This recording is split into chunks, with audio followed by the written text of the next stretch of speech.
Ең қажет нәрсенің бірі ол су.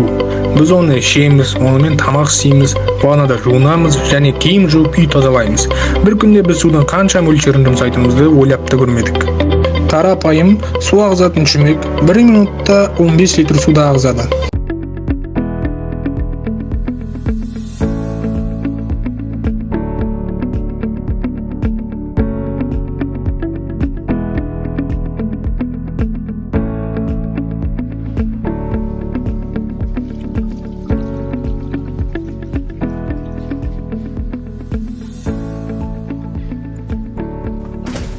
Неге суды өшірмейсің, суды үнемдемейсің ба?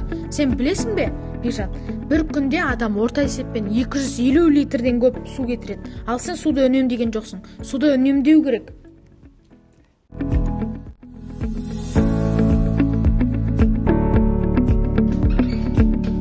Айдар, не істеп жатырсың? Электр энергиясын үнемдеу қолдануымыз қажет емес пе?